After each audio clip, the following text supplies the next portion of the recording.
All right, guys. I know. I'm late to the party on this Microtech Stitch. I think everybody has already done a video on this thing. But I had lunch with a Therapeutic Edge a week ago, maybe. I don't know, a couple of weeks ago at the time of filming. And this was one that he brought for me to look at lunch and said I could borrow it to do a video on. Super cool. Thank you. And we actually met for lunch so he could return a bunch of things to me. One being this custom Hellraiser that he really, really liked. But I think he really liked the Sharknivko Ryu the most of the group of knives that I lent him. So, yeah, we always bring some stuff to show and tell when we get together for lunch, which is always fun.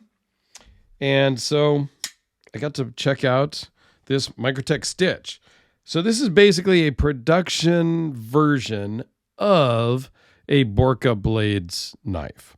So Borka Blades got together with Anthony Marfione and came up with the Microtech Stitch.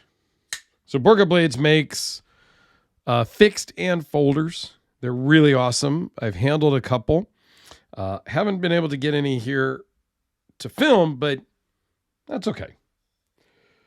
This one is done pretty well.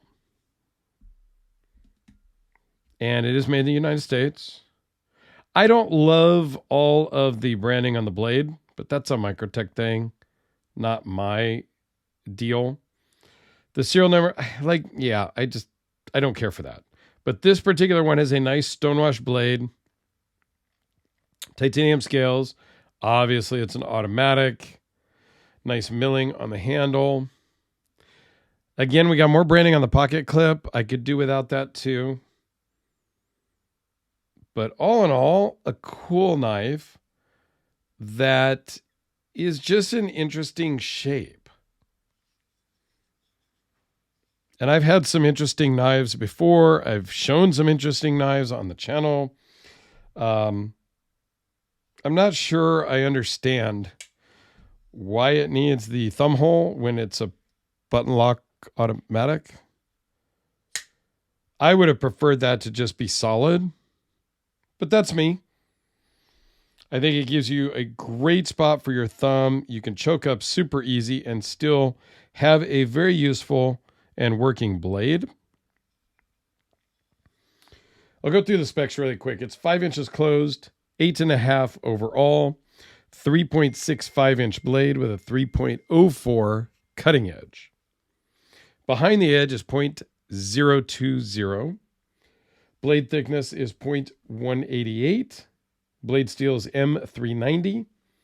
Weighs in at 6.3 ounces, so it's not on the lightweight side. And the overall thickness is 0.617 minus the clip. These run about $400 if you can find one. They're pretty much sold out right now where I looked, but they're about $400. They had some different combinations. My buddy Eric has an all blacked out one with a fully serrated blade, which is pretty cool. I got to check that out in Utah when I was there a couple weeks ago. Clip is blacked out. It was totally blacked out, which is awesome. I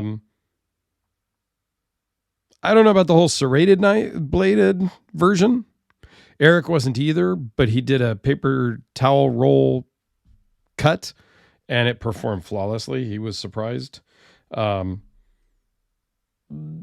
a fully serrated blade, it tends to tear things a little bit more than just cutting them. But it still gets the two pieces, that one piece of material into two. So it works. The spring on this is super great. It's very Protech-ish as far as hitting hard, right? I mean, if you're not holding on, you could be in trouble. Whereas Red Horse is not quite as hard hitting.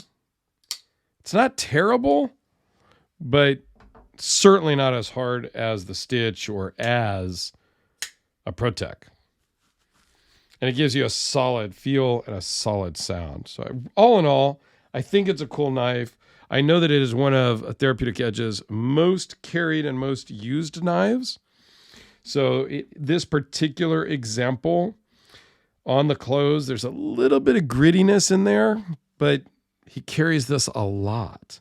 Here it is next to the Sharpie and a number 2 pencil. Next to a Spyderco Delica. AA and D cell batteries. And since we pulled out the Hellraiser and the Sharknivko Ryu, and I don't think I can fit it on at the same here, but the custom Red Horse Knife Works Hellraiser, Jim Skelton's original Hellraiser, as well as the first custom Hellraiser that Ed Kim at Red Horse Knife Works ever made, which is super cool, and I'm honored to have that one. I have another one of Jim's knives. I probably need one more so I get the Jim Skelton trifecta. I'll talk to Jim about that. Maybe I need one of the ones that Jim makes and do it that way. I don't know. Instead of buying all of his used hand-me-downs, maybe I buy one of the knives that he makes and call it that. Anyway, Microtech Stitch. Let me know your comments down below. I would love to hear what you think about this knife. Have a great day, guys.